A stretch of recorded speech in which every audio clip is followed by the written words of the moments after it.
ଅବ୍ୟବସ୍ଥା ଘରରେ 56 ବର୍ଷର ପ୍ରାଥମିକ ବିଦ୍ୟାଳୟ।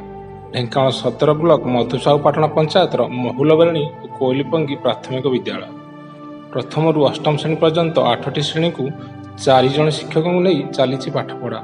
ଶିକ୍ଷକ ଅଭାବରୁ ଅନେକ ସମୟରେ ଶ୍ରେଣୀ ଖାଲି ପଡ଼ୁଥିବା ବାସ୍ତବିକ କଥା। ଖାଲି ଯେ ଶିକ୍ଷକ ଅଭାବରୁ ଶିକ୍ଷାଦାନରେ ଅଭାବ ପରିଲକ୍ଷିତ ହୁଏ ତାହା ନୁହେଁ, ଶ୍ରେଣୀଗୃହର ଅବସ୍ଥା ମଧ୍ୟ ଖରାପ ବୋଲି ସ୍ଥାନୀୟ ବାସିନ୍ଦା କହିଛନ୍ତି।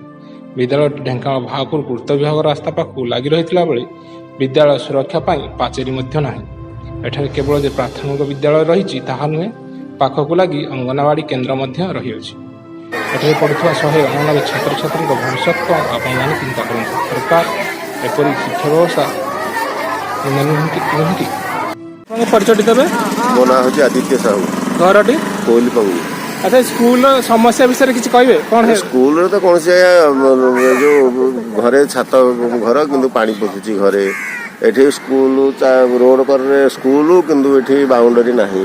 ଏଠି ଏବେ ଗୋଟେ ଆକ୍ସିଡେଣ୍ଟ ହେଇଛି 2-3 ଦିନ ତଳେ। ଏମିତି ସଦାବେଳେ ଲାଗି ରହିଛି। ଏଠି ତ ରାଜନୀତି ଏଠି ପ୍ରବଳ। ଆଉ ଏଠି କ'ଣ